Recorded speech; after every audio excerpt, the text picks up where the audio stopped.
Perfeito isso, porque é uma coisa... Isso é graça, né? Porque graça é muito mais do que favor imerecido. Graça é Deus comunicando a natureza dele a nós. Então, se eu creio que eu tenho acesso a uma graça que vai maximizar meus dons, meus talentos, enfim, tudo aquilo que Deus nos deu, então, poxa, existe um desempenho, né? Tem um pastor... um pastor que prega sobre isso, que é o Sandro Gonzalez, né? Ele falou assim, existe uma alta performance divina.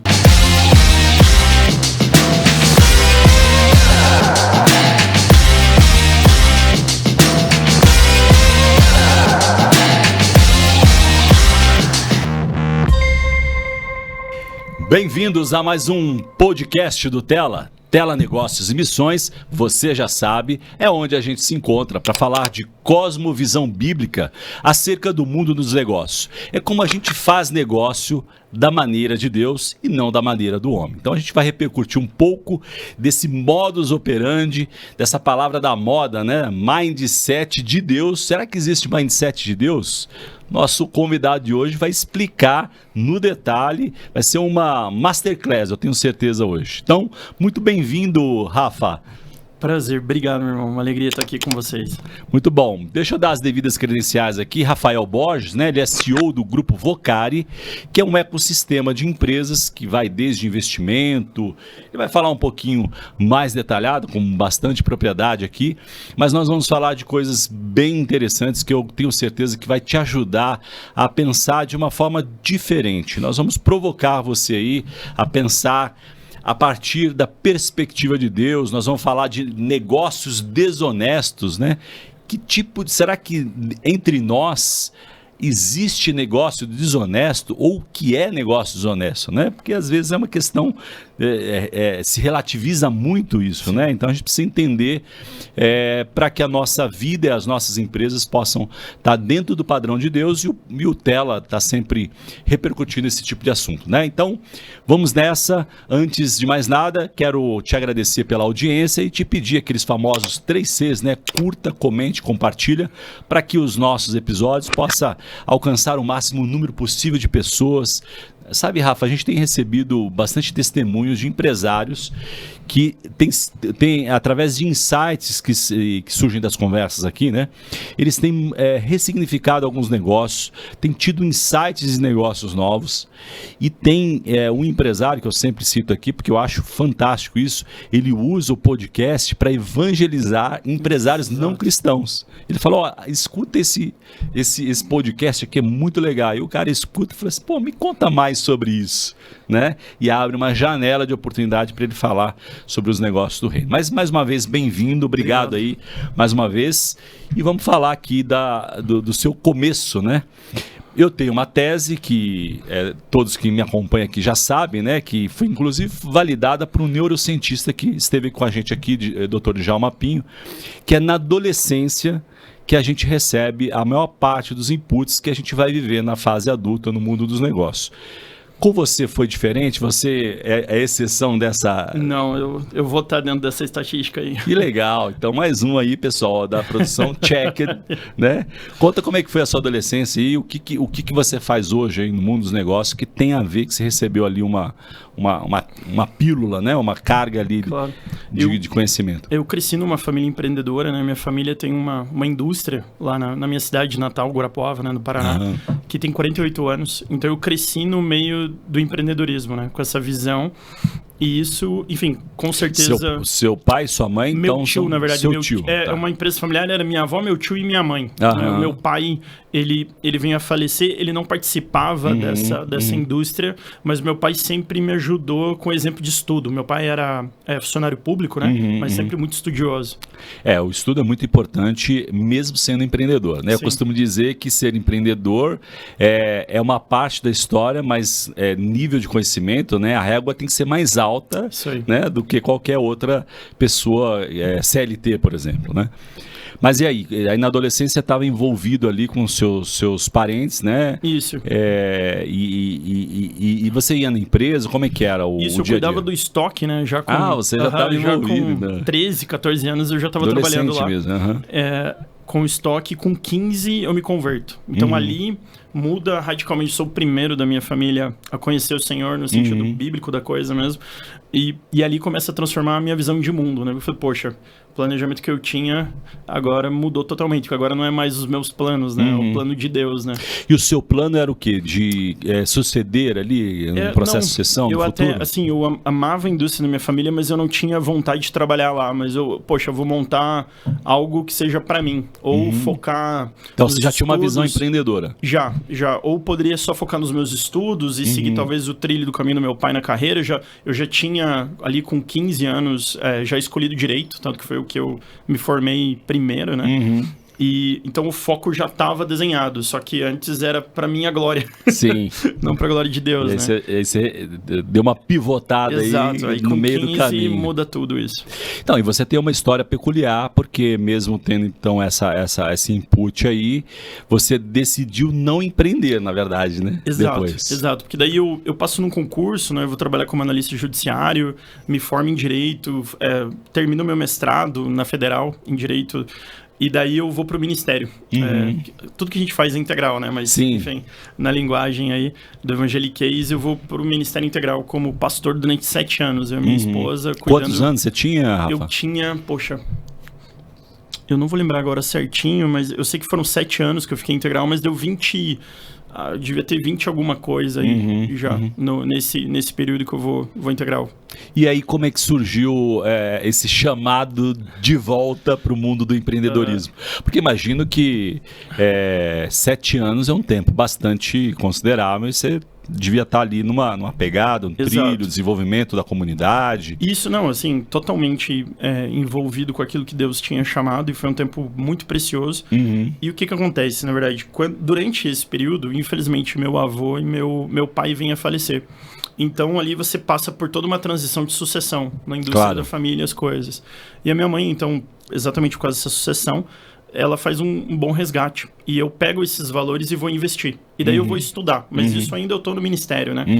Você fala em investimento no mercado financeiro. No mercado financeiro. Tá. E não somente isso. Eu fui organizar toda a parte de governança corporativa, abrir holding, administrador de bens, enfim, nesse cenário.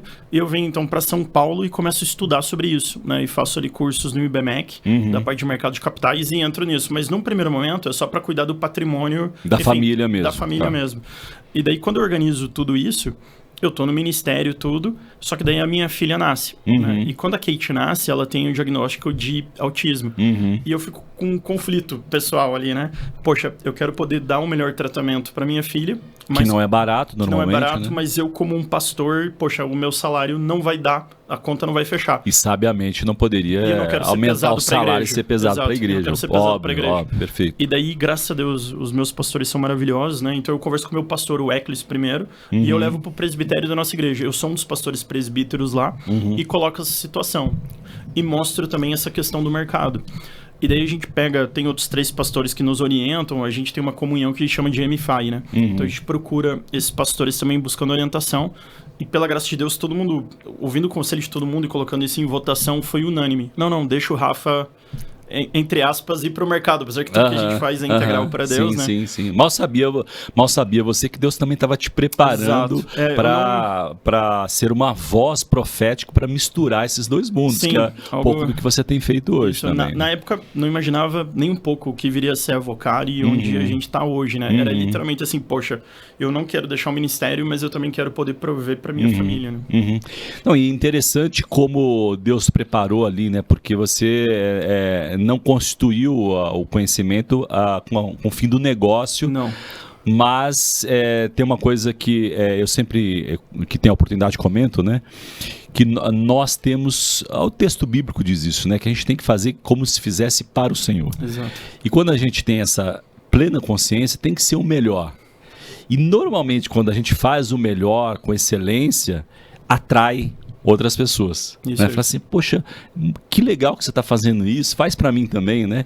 E aí foi então quando você ampliou ali da família e você começou a fazer disso um business mesmo. Isso é Provérbios, né? Tem uma passagem que ele fala, né? Um homem que é excelente no seu trabalho vai ser colocado diante de reis, né? É isso aí, verdade, olha aí. E é interessante porque acontece uma outra situação parecida com uma outra família, amiga da minha família, e a minha avó, na verdade, ela chegou para mim e falou, filho, por que você não ajuda eles? Eu falo, vó, eu não sei nem fazer preço para isso, eu fiz para cuidar da nossa família. E é ali que começa, na verdade. Aí eu organizo tudo dessa família, aí uma outra família indica outra, e ali começa a Vocari, né? E depois eu venho encontrar daí os fundadores, que é o Emanuel, que a gente chama de polaco, o Klaus, que eu chamo de alemão, e o Fábio, que é agente esportivo, né? Então a gente começa a organizar ali a primeira empresa do grupo, enfim, e cresceu de uma forma que ninguém esperava. Muito legal. Deixa eu só fazer uma pausa aqui, pegar esse gancho que você deu e olhar para aqui a câmera da nossa audiência. Você citou um versículo que ele é muito precioso, né? As oportunidades que às vezes eu tenho de discipular ou, na expressão de hoje, mentorear, né? Então a gente conversa com alguns empresários e a gente percebe, Rafa, que ou eles herdam um negócio ou começam... É muito comum no Brasil você empreender por necessidade, né? E diferente do americano que se planeja, que estuda, ele vai com a cara e a coragem e na raça. E a oração é Deus me abençoa, né? Mas eu costumo dizer que a importância de você ser bom naquilo que você faz, de você investir tempo, dinheiro, conhecimento, até porque, né, quando você vai investir em conhecimento, o network colabora com isso, aumenta as possibilidades. E voltando aí um pouco, falando desses discipulados, uma coisa muito comum, aqueles que estavam perto da falência, investimento zero neles mesmos em termos de conhecimento, de alta performance. Sim. Porque uma coisa é crer que você é templo do Espírito Santo, a gente vai falar um pouquinho sobre isso, né? Mas outra coisa é você entender que você precisa desenvolver o que o mercado chama de hard skill, né? Conhecimento com excelência. Como é que você vê isso? Você também percebe uma certa negligência do empresário cristão brasileiro? Então, a gente até fala, né? Claro, não é o meu projeto, né? Mas qual é o teu projeto, Deus? E Deus nos traz para isso, até dentro da cultura de redenção econômica, que é o que a gente, enfim, trabalha e prega dentro da Vocari. Como nós fazemos? Na verdade, 90% da nossa clientela, entre aspas, eles não têm os mesmos valores de fé que nós temos. Aí precisa desse alinhamento. Exatamente, né? Eles estão conosco por causa da capacidade técnica. Então, para mim, assim, é o básico isso. Depois que eu vou além, né? E a formação nossa, essa questão da excelência, ela está totalmente conectada a Deus, né? Porque não é só eu ganhar dinheiro aqui e doar ali, mas é como eu faço dinheiro. Se isso aqui eu estou fazendo com destreza, isso aqui é justo, isso aqui é correto, é um ganha-ganha, eu estou entregando algo de qualidade, eu estou agregando valor a todos os envolvidos, aí sim, isso aqui daí sim é bênção, né? É algo que você vai conseguir crescer, né? Então, primeiro, eu acho que começa nesse fundamento. Não dá para espiritualizar demais, entendeu? Porque tem como eu falei, para nós, assim, a gente vai ter a parte da excelência. Depois é que a pessoa daí ela vai começar a entender, vai ver os nossos valores. E daí sim, claro que a gente vai usar toda a nossa capacidade, aptidão e talento para pregar. Sim, sem Mas dúvida. Primeiro vem a parte técnica, porque senão ele não vai nem querer me ouvir, né? Se eu entregar algo ruim, né? Raso, né? Exato. E o contrário também é verdadeiro, né? Porque se você vai para um nível de performance, a chance de você confiar, como diz o texto, né, a se apoiar no seu próprio esforço, seu próprio entendimento, é tênue, não é, Rafa? Sim, é um desafio. Não, mas é perfeito isso, porque é uma coisa... Isso é graça, né? Porque graça é muito mais do que favor imerecido. Graça é Deus comunicando a natureza dele a nós. Então, se eu creio que eu tenho acesso a uma graça que vai maximizar meus dons, meus talentos, enfim, tudo aquilo que Deus nos deu, então, poxa, existe um desempenho, né? Tem um pastor... um pastor que prega sobre isso, que é o Sandro Gonzalez, né? Ele falou assim, existe uma alta performance divina. boa expressão. Então, né? Então onde por causa da graça de Deus, eu vou acessar outra forma. Então, claro, eu tenho a minha parte que eu vou ser excelente, mas tem uma parte que é de Deus. E daí nele, eu vou confiar nele para realizar mais. E daí sim, você maximiza. Mas sim, é uma junção, né? Porque Davi mata Golias. né, pela coragem, por tudo, coloca dentro de Deus, mas ele sabia usar a funda. Né? Sim, verdade. Ele era... tinha destreza ali, né? Tinha habilidade, porque antes ele tinha feito muitas outras coisas que provavam isso, né? Vamos voltar um pouquinho e falar ainda da Vocari, né? Então começou ali como assessoria de investimento, você e mais 3 sócios, e hoje o que a Vocari faz, qual é o tamanho, quais são as frentes que ela atua, porque a gente naturalmente no podcast aqui a gente não traz convidado para fazer propaganda do negócio, né? Mas o objetivo sempre é mostrar como o negócio, a ideia é trazer cases de como o negócio mistura com a missão do reino, né? E aí para exatamente inspirar mesmo a audiência, para dar insights, como eu disse mais no começo, né? Então conta um pouquinho como é que está a Vocari hoje e quais são as frentes de atuação e como é que você mistura negócios, missões, enfim. Sim, a Vocari hoje, né, a gente tem nesse ecossistema de empresas, começou com a assessoria de investimento, hoje a gente tem uma securitizadora, uma gestora patrimonial, contabilidade, BPO financeiro, enfim. Uau. É um grupo aí um ecossistema mesmo, É um ecossistema, porque como a gente tem muita gente do agro e também vários jogadores de futebol, Flamengo, Santos, das primeiras ligas da Europa, então imagina que a gente faz tudo para essa pessoa, câmbio, previdência, a organização de sucessão, planejamento, holding, administradora de bens, todo esse ecossistema, ele tá ali para fornecer isso, né? E pela graça de Deus, a gente tem atualmente, né, 2,5 bi sob gestão nesse ecossistema hoje. Só que aonde que entra a missão?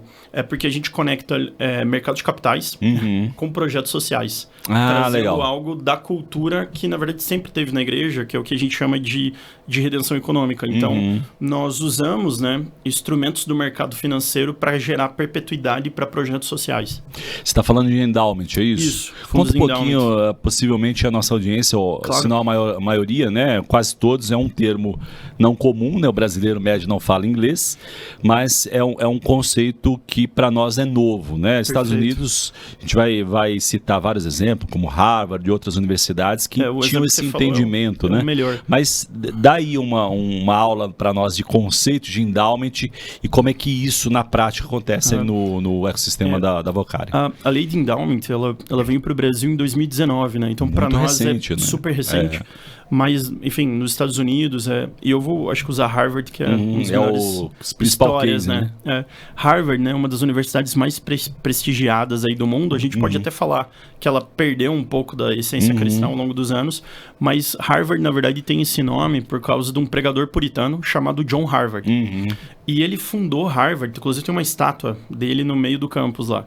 E ele era chamado de o pregador generoso, porque ele doou metade da fortuna dele e a biblioteca dele para começar o fundo de endowment de Harvard. Endowment, né, no literal seria uma doação, mas na verdade o que é? Que você tem um valor, em vez de você dar para o projeto, você investe esse valor. E daí a renda desse capital principal você vai destinar. Aí você cria uma perpetuidade, porque você sempre vai abater a inflação e vai fazer investimentos no mercado financeiro. Então você tem uma estrutura... Ou seja, é do lucro que se faz a doação. Isso, porque daí você preservando a base e aí vai longe. Aí você cria uma perpetuidade. Então imagine que o fundo de Harvard de hoje, né, ele tem aí 98 bilhões de dólares. Né? Então ele representa ali, até onde eu acompanhei ano passado, mais de 40% do orçamento de Harvard vem do fundo.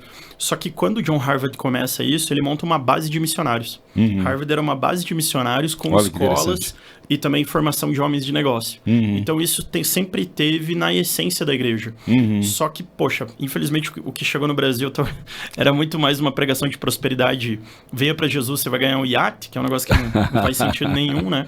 Mas, verdade. Só que tem uma essência, que é essa essência que a gente chama de redenção econômica, sempre teve na história da igreja. A Universidade de Oxford, todos os grandes fundos de endowment do mundo, eles vão estar ligados à educação, a projetos sociais e começaram com cristãos protestantes, grandes empresários financiando isso. E como é que vocês fazem isso na Vocari? Vocês têm um fundo endowment e aí faz esse cruzamento desses investidores e para projetos sociais, é isso? Sim. Hoje tem, a gente monta, você pode montar desde fundo de endowment, que vai ser 100% doação, como também operações que a gente chama de blended finance, apesar que blended é capital catalítico, desculpa os termos aí, mas... mas tranquilo. Mas ou que você vai fazer uma mistura, que uma parte do valor vai ser doado, né? Porque o endowment ele é 100% doação. Você pode fazer isso através de fundos ou outras operações com, enfim, cultura ESG, onde você consegue também financiar projetos sociais. Sim, a gente faz isso de diversas formas. De conectar os dois mundos. Seja na securitizadora emitindo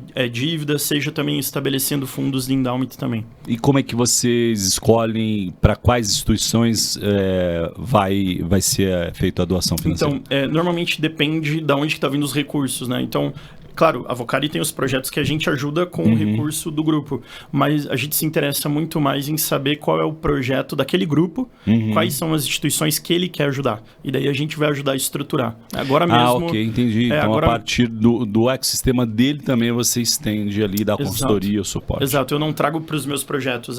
Legal. Poxa, o que você quer... E nem precisa ser da Vocari. Também a gente fala assim, a nossa cultura é muito mais promover essa cultura de redenção econômica para vários grupos de cristãos, de homens de negócios no Brasil, poder promover isso também, porque isso vai fazer o nosso país crescer e espalhar o evangelho, né? A gente está falando de redenção econômica, mas mais cedo a gente estava trocando uma ideia aqui que era importante também entender ou repercutir sobre o comércio desonesto, porque a redenção econômica é o conserto de algo que deu muito errado, né? E, diga-se de passagem, a gente até comentou alguma coisa nesse sentido, do entendimento equivocado de muitos empresários. Mas então conta um pouquinho aí da sua visão sobre o comércio honesto, que é uma história bem bacana, tenho certeza que a nossa audiência vai gostar bastante de ouvir você falar. A gente sempre fala que redenção econômica, você não começa falando de dinheiro, você começa falando do coração. E eu posso perguntar isso para você, foi mal encostando do microfone, para quem está assistindo a gente agora, quem pode falar que a nossa vida é um sucesso? Será que o que eu tenho na minha conta bancária define sucesso? O que é sucesso, né? Será daí, que né? Qual que é a definição minha fama, de sucesso? Né? A minha destreza, o que eu conquistei, o tamanho do meu ministério? Poxa, para Deus, nenhuma dessas coisas é sucesso. E somente Ele, né, pode definir o que é sucesso. E pela Bíblia, sucesso é qual é o tamanho do teu coração. Né? Porque a Bíblia, ela vai falar Provérbios, né? Sobre tudo que se deve guardar, guarda o teu coração, porque dele procede as fontes de vida. Então Deus aqui ele estabeleceu uma ordem de prioridade. Sobre tudo que se deve guardar, guarda o teu coração. A Bíblia vai falar que os olhos do Senhor percorrem toda a terra, procurando um homem e uma mulher cujo coração seja totalmente dele. Salmo 119. Percorrerei o caminho dos teus mandamentos quando dilatares o meu coração. Então, me fala o tamanho do teu coração e Deus vai poder falar o quão bênção ou homem ou mulher de Deus de sucesso nós somos. Então, isso começa no coração. Então, a essência, ela tem a ver com uma mudança na nossa natureza. E por que isso tem a ver com a essência de Deus e a essência do pecado? E por que também que a gente fala do comércio desonesto? Porque na essência do pecado, né, na queda, normalmente a gente olha só para a queda de Adão e Eva. Mas nós temos a queda do anjo caído. Isso vai estar em Ezequiel, né, capítulo 26, 27 e 28, onde a Bíblia ela faz uma analogia com Satanás, né, e o rei de Tiro. E o rei de Tiro era um empresário top. Né?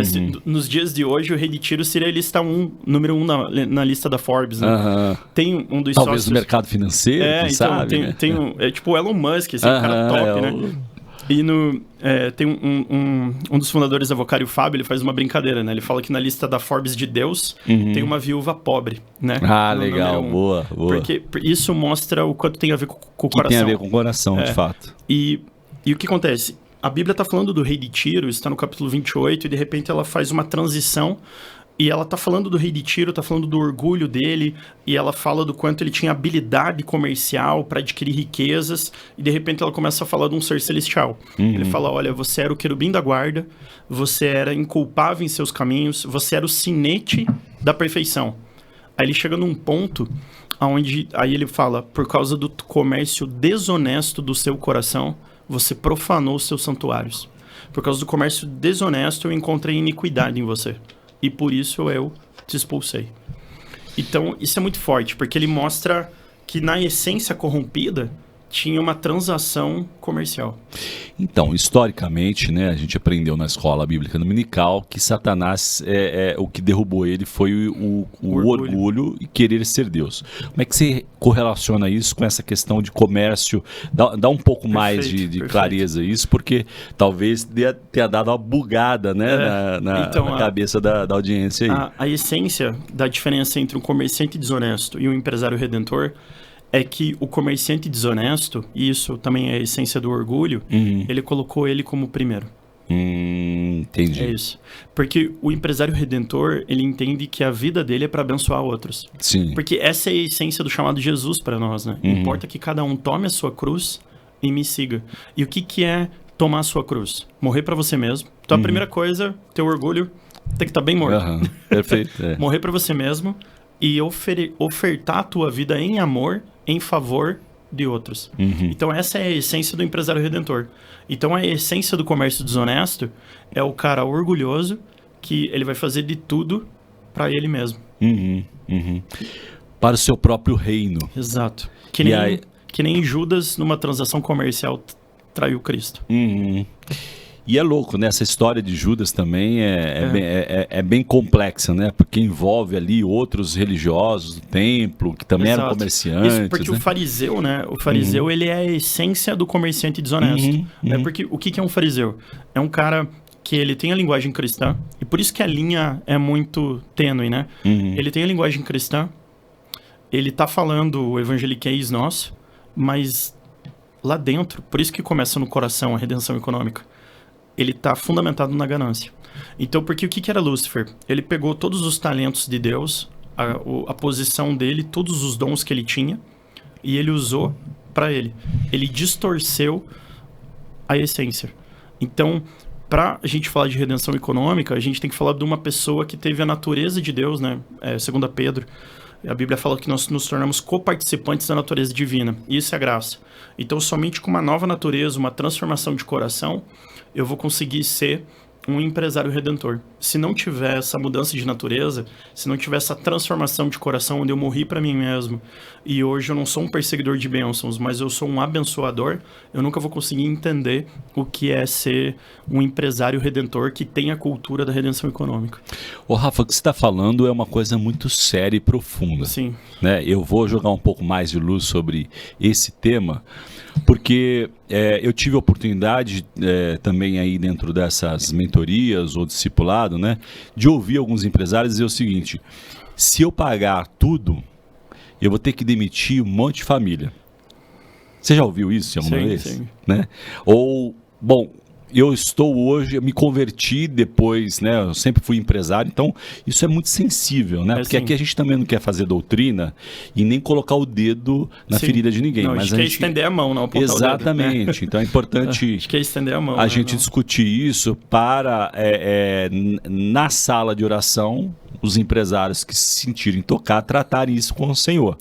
Mas é importante jogar luz sobre isso porque, como dizia, um deles diz o seguinte: olha, se eu pagar os impostos, o negócio não para de pé. Né? A pergunta é, né, ou melhor, será que ele se perguntou para que serve o negócio? Exato, é isso aí. Né? Quando ele se converteu, ele entregou o negócio para Jesus ou foi só o coração? Me lembro da história dos cruzados, não sei se você sabe dessa história, não sei o quanto que é lenda, né? Que na época lá dos cruzados, a Igreja Católica precisava de soldados e tal, e ela precisava batizá-los para eles serem soldados, portanto, mas a espada ficava de fora, né? Tipo, a espada eu posso matar qualquer um, então não batiza ela, né? E muitas vezes eu tô brincando aqui, mas é muito sério isso, né? Fazendo uma correlação de tipo, olha, eu na pessoa física eu me converti, mas a empresa ela fica em outra esfera. Como o empresário que tá te ouvindo, né? Eu sei que aqui nós falamos, né, e não dá para separar vida secular de vida de negócio, até ela repercute isso daqui, né? Negócios e missões. Mas como o empresário está se sentindo tocado, ele deve fazer? Esquadrinhar, como diz o salmista, o coração e fazer uma pergunta sincera. E será que ele está preparado para ouvir uma verdade? Como é que é? Qual é a sua experiência com isso? Qual é o fundamento? Essa é a primeira pergunta, né?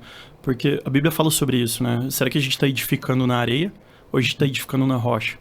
Porque uma coisa, tudo bem, eu me converti, a empresa já estava andando, né? Mas isso aqui não para de pé agora se eu for fazer o correto, né? Só que daí... Segundo a ótica humana, exato, né? Exato, então, mas assim, será que é para parar de pé mesmo? Porque no caso, assim, se eu estou edificando no fundamento que é Cristo, é Ele que vai trazer, né? É Ele que vai trazer a solução. E a gente não depende só da nossa capacidade. Então, se depender, aí tá errado, porque daí aí o fundamento tá torto mesmo. Agora, se a gente olha para as nossas empresas, claro, a gente está se aplicando nossos dons, nossos talentos, mas a gente olha de uma maneira nítida. Fala, Deus, a minha capacidade não consegue edificar isso aqui. Isso aqui que tá acontecendo, eu olho para Vocari completamente assim. Falo, Deus, é só a tua graça para fazer tudo isso. Então, eu sei que é Deus. E não somente isso, eu pergunto para ele, falo, Deus, qual é o teu projeto para essa empresa? Porque não é a minha vontade, é a tua. Então, isso também é a essência do empresário redentor, né? Então, o fundamento é sobre quem que a gente está construindo isso. Porque se o fundamento é outro, que não é Cristo, não precisa tem porquê, ajustar, né? Esse propósito. Às vezes, pode parecer forte, mas é claro que a pessoa tem que orar e ouvir isso de Deus. Mas a verdade é assim, se é na areia, é melhor que destrua quanto antes. Para você poder edificar no lugar correto. Porque se você construir algo para homens, não tem valor nenhum. Agora, se a gente está construindo algo para Deus, isso sim vai tocar gerações e abençoar as pessoas. Né? Sem dúvida. Eu não quero te colocar em saia justa, mas acho que é importante discutir um outro ponto. Né? Como é que você enxerga... a Bíblia diz que na multidão de conselhos há sabedoria, né? Então, colocar nesse chat do conselho para a nossa audiência. Como é que o empresário que está nos assistindo, nos ouvindo, e tá tocado por isso, sensibilizar, fala, puxa, eu nunca perguntei para Deus, né? Mas ele tem um sócio não cristão. Que tipo de conselho você daria? Não te coloquei em saia justa, não. Mesma forma, vai ter que ir para o lugar de oração. Né? A gente fez essa brincadeira hoje, né? Ele vai consultar a melhor IA já inventada, né? Para a solução desse problema, que é o Espírito Santo. Né? Ele vai ter que se colocar no lugar de oração e falar, Deus, tá aqui a situação, eu não sei como resolver, mas que o Senhor me guie, né? Que o Senhor me transforme. Porque... agora teve a gente estava até orando com uma empresa que caminha muito junto com a gente da Vocari, onde eu estava aconselhando exatamente uma pessoa que tem outros sócios que não tem os mesmos valores que ela. E eu estava falando, olha, leva isso para Deus e deixa Deus tocar eles. E Jesus nos chamou para amar as pessoas. Então esse é a primeira postura é essa, é de amar quem está conosco. E que se essa pessoa, mesmo que ela não entendeu, se ela está com a gente, ela está no projeto de Deus, porque a gente vai carregar ela junto. Perfeito. Mas sim, pode chegar num momento onde você vai se ver numa encruzilhada, onde talvez vão querer que você viole princípios e valores que não podem ser violados. E daí ali você já tem a tua resposta, né? Que você vai ter que fazer o que é correto. Mas sim, não tem como tomar uma decisão sem não ir para o lugar de oração e procurar a orientação de Deus. Mas vai ser muito no caso concreto ali para valorar, né? O que vai acontecer. Sem dúvida, e não deixar de envolver a família, né? A esposa, entender, porque muitas vezes Deus pode te direcionar a um downsize. É isso aí. Para ressignificar, para fazer diferente, né? Paulo Oliveira, que é um dos fundadores do Tela, você conhece bem, ele diz que você pode contar com várias coisas, inclusive algo novo que Deus te dá para mudar a chave. Então a gente tem que estar disponível para isso, né? Eu queria acrescentar e colaborar esse ponto que você colocou aqui, esclarecedor, 2 exemplos, né? Um que eu vivi e outro que um irmão querido chamado Luiz Paulo viveu numa encruzilhada dessa, né? Então, a experiência que eu vivi de oração mesmo, né? De tipo, você tá numa encruzilhada, você não tem como resolver, você fala, Deus, me ajuda, eu preciso de ajuda, preciso de uma direção, porque eu não sei como fazer isso. Eu tinha uma colaboradora que era excepcional funcionária. Ela subiu, começou ali no posto mais básico e subiu até onde dava. E chegou um dia, né, que eu falei assim, puxa, não tem mais como ela crescer. Então, para eu promovê-la, eu tenho que demiti-la. Para que ela possa ir para outros lugares, ganhar outros salários, outras experiências. Também. Né? E aí, conversando com outra pessoa, você está maluco? Você vai demitir o seu melhor funcionário? Eu falei assim, porque eu estou orando por ela, para Deus abençoá-la, e veio isso no meu coração. Né? Então não é sobre mim, não é sobre o meu negócio, isso aí. Né? É sobre pessoas. O negócio de Deus é pessoas. É isso que você falou, que a principal diferença entre uma das comerciante desonesto e um empresário redentor é que o comerciante desonesto, como ele só visa lucro, as pessoas, para ele, é só um passivo. Mas para o empresário redentor, as pessoas é o maior ativo que ele tem. É o maior ativo, é o alvo, né? É isso aí, formar pessoas. Bom, e aí eu tinha que dar essa notícia, né? Cheguei a essa conclusão ali, depois de orar, tinha que obedecer, né? Foi difícil. Falei assim, puxa, mas é isso? Tá bom, senhor, eu vou fazer isso. Mas me ajuda a contar isso para ela. Né, para jovem, para comunicar. Bom, isso foi num domingo à noite, me lembro bem. Segunda-feira de manhã, tô na sala de reunião, a funcionária entra na sala de reunião. Oi, Edu, você quer falar comigo? Ninguém tinha avisado ela, não tinha mandado, na época não tinha WhatsApp, não tinha falado nada. Falei, quero sim, senta aí. Bom, queria te dar uma notícia. Aí eu já sei, Deus falou comigo quando eu estava vindo para cá. Aí, tá aí, pronto. Terminamos bem em oração. Um ano depois, eu vi pelo LinkedIn que ela estava num posto correlacionado na Coca-Cola. Glória a Deus. Né? Então, que legal. Glória a Deus. E tem um outro também exemplo do Luiz Paulo, né? Que no meio da pandemia ele tinha um negócio de eventos. Então, evaporou. Puxa vida, sim, claro. Né? Maior crise da área, do setor, né? Não teve nenhum negócio que foi tão afetado quanto o setor de eventos. E a história dele, história longa, curta, ele falou, Deus, eu não quero mandar ninguém embora. Sobre pessoas. Amém. Né? E ele conta, Rafa, e depois inclusive eu quero te conectar, eu acho que vai ser uma conexão do céu entre vocês, vai ser bem legal, porque tem a ver com essa questão de investimento, etc e tal.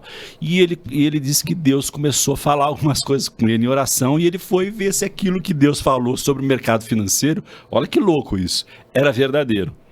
O fato que ele fez algumas movimentações financeiras, como Deus tinha orientado ele, e o lucro dessas operações financeiras sustentou todos os funcionários durante o período.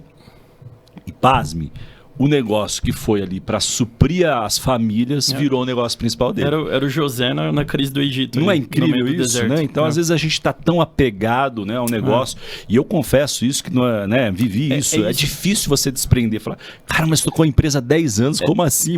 Vou abrir mão disso, Perfeito, né? Isso. É que a nossa identidade não pode estar conectada à nossa função.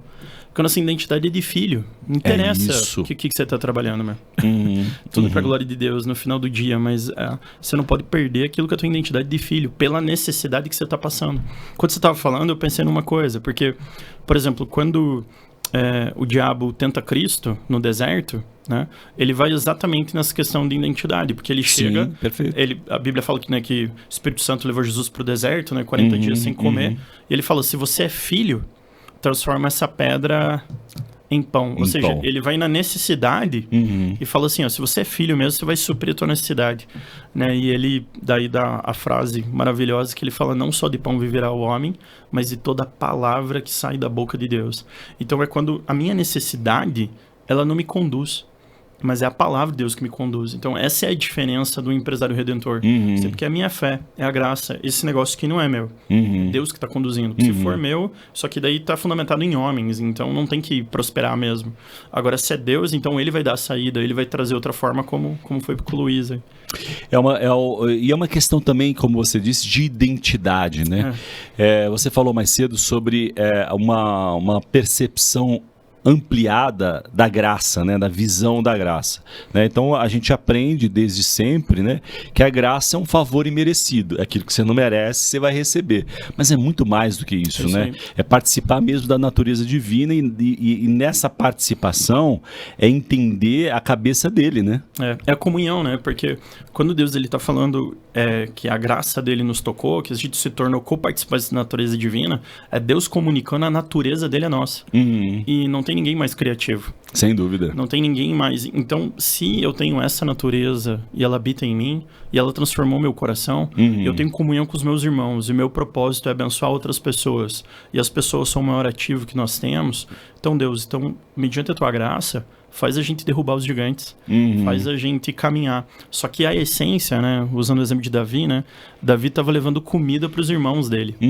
Então, a questão não era só matar o gigante era a consequência, né? Sim. Mas o coração era o coração de dar de comer aos irmãos. Então, se na nossa empresa poxa, Deus, eu quero compartilhar esse lucro, eu quero ser generoso, eu quero ser um abençoador, essa é a identidade correta. Que nem Abraão, né, que é chamado o pai da fé. Da onde que está essa identidade de ser uma pessoa de fé? O que é isso? Porque muitas vezes fé, ela tá ligada, não, é o cara que eu tenho fé para ganhar as coisas, para receber as coisas. Calma, mano. Vamos olhar pela Bíblia. Quando Deus chama Abraão, e é chamado pai da fé, ele fala, em ti, Abraão, serão benditas todas as famílias da terra. Se tu uma bênção. E qual é a natureza de Deus? A natureza de Deus, que tem que ser a nossa identidade, é uma natureza de doador. Ele é o grande doador. Ele é o grande abençoador. Então não é exercer direitos, é assumir responsabilidades. E a Bíblia vai falar de Cristo, né? Mesmo sendo Deus, não usurpou o ser igual a Deus, antes se esvaziou de si mesmo e assumiu a forma de servo, por amor. Então a identidade de um cristão, de um empresário redentor, é que nós somos abençoadores, porque Deus nos abençoa. Essa é a nossa identidade. Então hoje não é um perseguidor de bênção, nós somos abençoadores. Isso não quer dizer que Jesus não é o socorro bem presente, mas é porque Deus ele precisa ser conhecido na vontade dele. Eu acho que tem um exemplo bíblico assim que é maravilhoso, que é essa questão da identidade, é porque quando Jesus cura os 10 leprosos, né, só apenas um volta para agradecer. Então 9 foram abençoados, eles foram tocados pelo poder de Deus. Então se a gente fosse perguntar para essa galera no final do culto, todo mundo achou o máximo. Sim. Mas esse que volta para agradecer, ele volta para ter relacionamento. E esse que volta para agradecer, Jesus vira para ele e fala assim, salvação te alcançou. Mas é porque ele tem um coração diferente, porque ele sabe que ele foi abençoado para ter um relacionamento com Cristo, para abençoar outros.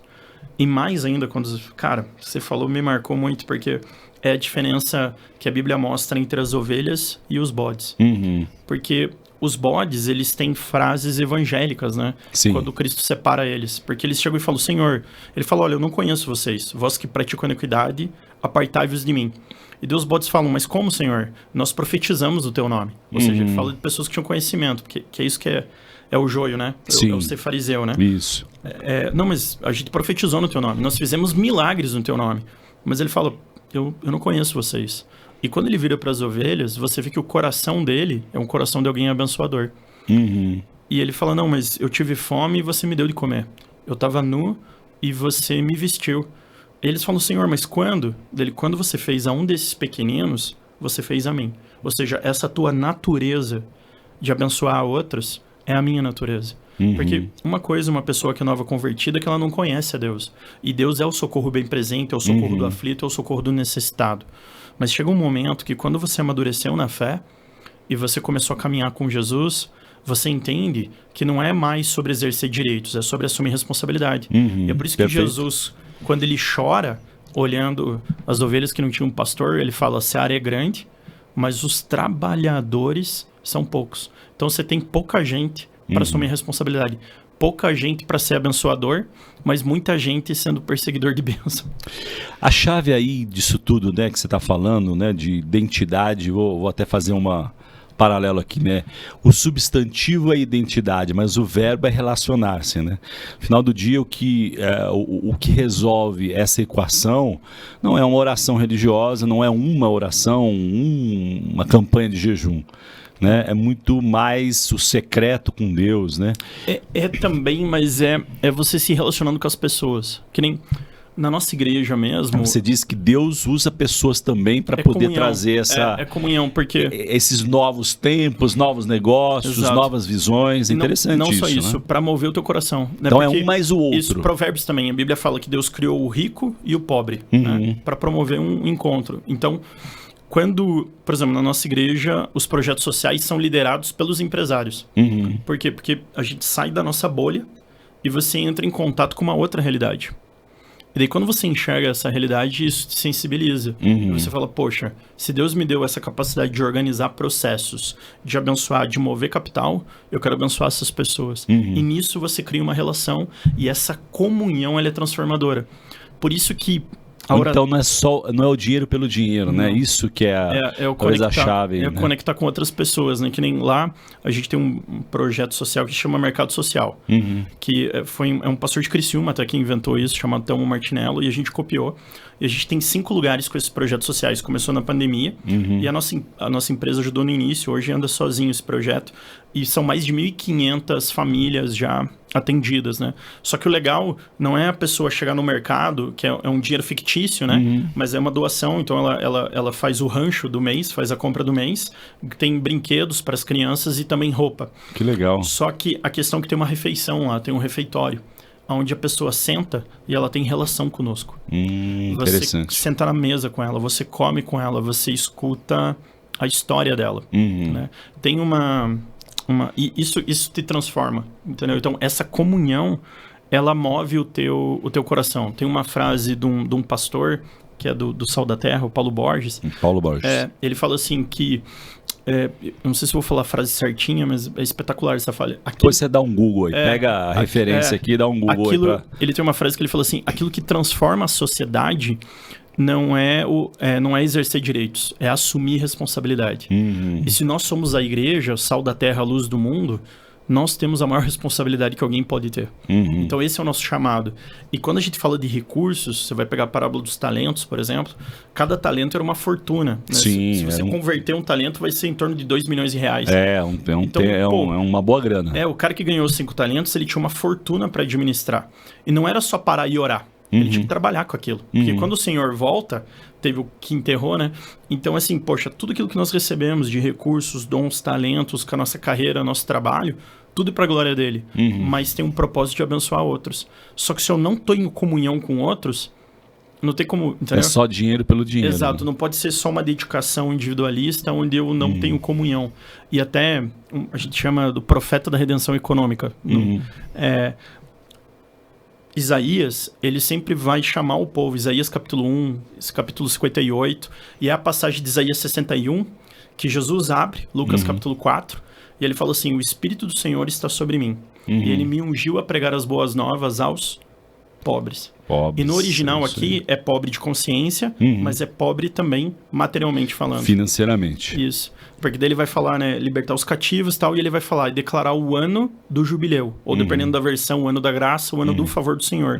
Que era um ano do jubileu, tinha um perdão de dívidas econômico lá em Levíticos capítulo 25. Isso. Então Jesus, ele estava falando de pregar o evangelho, ele está citando Isaías, e Isaías é o profeta que no capítulo 1 e no capítulo 58, e também no 61, que é essa passagem que Jesus está falando, ele fala sobre uma devoção vazia. Que ele chega, acho que é Isaías 58, que ele fala assim, olha, o jejum que eu quero não é esse que vocês estão ali só vestindo pano de saco, colocando pó sobre a cabeça. Eu quero que vocês rompam com as ligaduras da injustiça. Eu quero que você defenda o direito do órfão. Eu quero que você defenda a viúva. Eu quero que você mova o teu coração para os necessitados. É esse a adoração que eu quero. É esse o jejum que eu quero. Esse é um negócio do Pai, né? Exato. É isso aí. É que nem quando Jesus está no templo, né? Poderoso. Ele fala, eu tô aqui cuidando dos negócios do Pai. Mas é o mesmo... Esse é o Jesus com 12 anos, né? Quando esquecem ele no templo.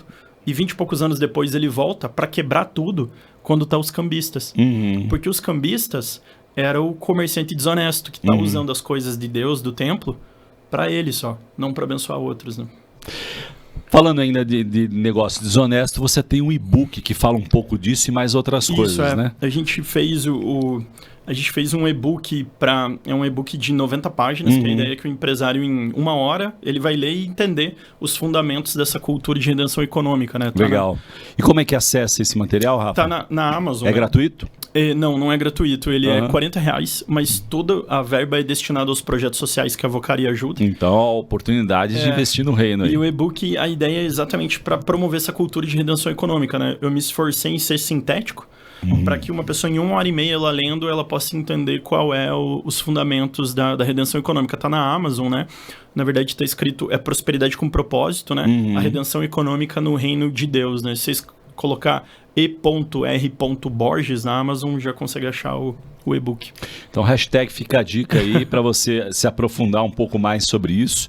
Deixa eu aproveitar aqui essa pausa e falar de um dos nossos patrocinadores aqui, dos nossos investidores aqui da nosso celeiro, né? Você brincou mais cedo, né? Dizendo que não tem melhor IA, né? No sentido... Espírito Santo, hein? Espírito Santo, no sentido daquele que tem toda a informação possível, né? Eu me lembro que até um pouco tempo atrás o GPT não tinha a informação da morte da rainha, né? Então, ele só sabe um pedaço da história. Por isso que tem uma brincadeira aí que não é artificial, né? Porque alguém teve que alimentar, e nem inteligente, porque ele depende do cérebro humano. Mas, brincadeiras à parte, né?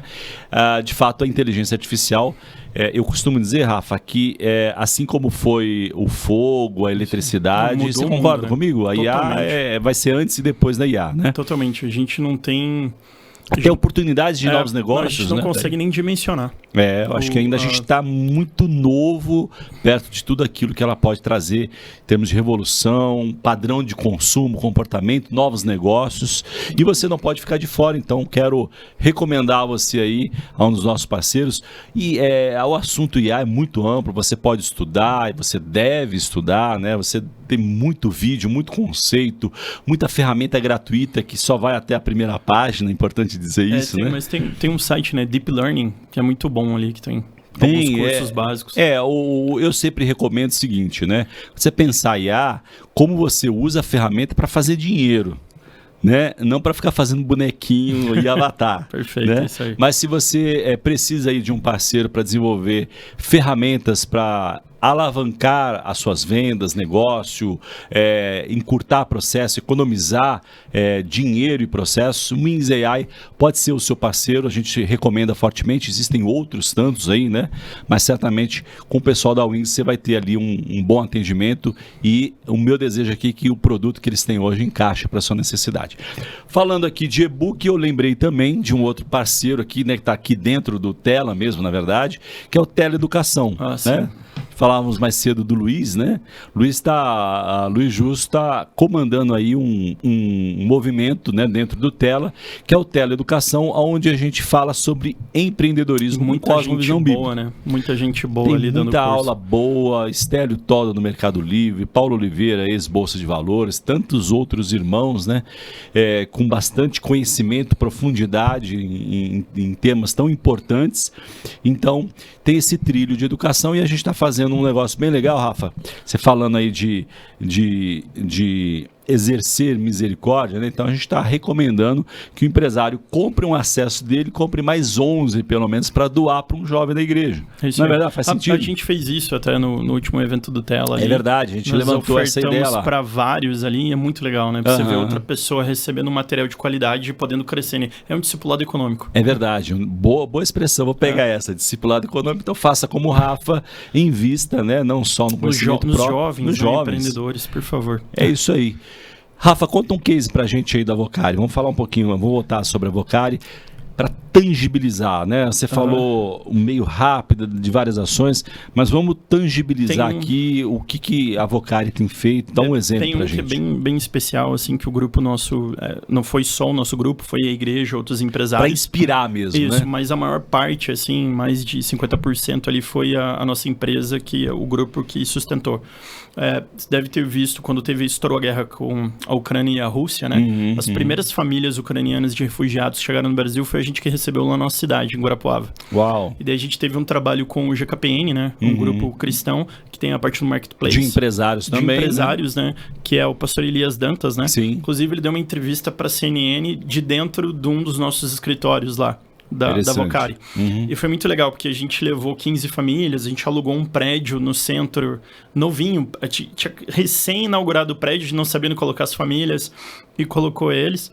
E durante ali meses eles ficaram conosco na comunhão da igreja, né? Foi mais de um ano, na verdade, o sustento com escola particular, alimentação. Você já amando mesmo, independente da religião, vocês não fizeram nenhum tipo de até legal triagem, isso aí. Né? Não, e isso é muito legal, porque quando o pastor Elias estava dando a entrevista ao vivo, a repórter, ela fez uma pergunta assim, lacradora, vamos dizer. Capciosa. Isso, ela chegou pro pastor Elias e falou assim, então, mas, querendo dizer, estão ajudando os ucranianos, tal, mas é só porque eles são loiros de olho azul, né? E ela não sabia. Maldade. Cara, ao vivo, assim, o negócio. Ele lá no escritório. Que loucura. E eu tava atrás do computador, onde ele tava... Ele tava usando o meu computador até pra fazer a entrevista ao vivo. E quando ela faz essa pergunta, ele fala, não, você tá errado. Inclusive, essa igreja aqui, que é a nossa, uma semana antes, com a igreja do JB de Brasília, a gente tinha recebido 4 famílias de afegãos. Uau! E daí ele falou, olha, essa igreja recebeu afegãos aqui e eles não são loiros de olho azul, né? E daí a repórter ficou desconcertada. E o pastor Elias teve ali uns 5 minutos para pregar e falar do projeto, que não era só a nossa igreja. No final ela levantou uma boa bola, né? Para ele cortar, né? Ali, e depois, enfim, teve outras igrejas também que fizeram o mesmo trabalho com o GKPN. No nosso caso, até o GKPN tinha se colocado para ajudar, mas a gente falou, não, o nosso grupo vai bancar aqui a maior parte. Então esse foi um exemplo, só que o legal foi a conclusão disso, né? Porque lá na nossa cidade pequenininha, em Guarapuava, reuniu, por causa de ser as primeiras, na nossa igreja teve um culto com o embaixador dos Estados Unidos, do Brasil, o embaixador do Canadá, o representante da União Europeia, a embaixadora, na verdade, do Canadá, o embaixador do Reino Unido, o embaixador da Ucrânia, e talvez tenha mais algum que eu não lembre, mas nunca, eu acho que na história do Estado, que eu saiba pelo menos, reuniu tantos embaixadores num lugar, e todos estavam lá, e a gente pôde orar com eles, pregar, e mostrar o que a igreja estava fazendo para receber essas famílias. E no final, a gente batizou, né, no final desses 12 meses ali conosco, algumas das famílias de ucranianos e também de afegãos, né, confessando publicamente a fé deles em Cristo. Que legal. Isso é economia redentiva. Exato. É usar o dinheiro para poder falar do amor, né, em primeiro lugar, né, e depois da salvação. Que é cuidar do estrangeiro também. Sim, é a verdadeira religião, né? Muito bom, Rafa.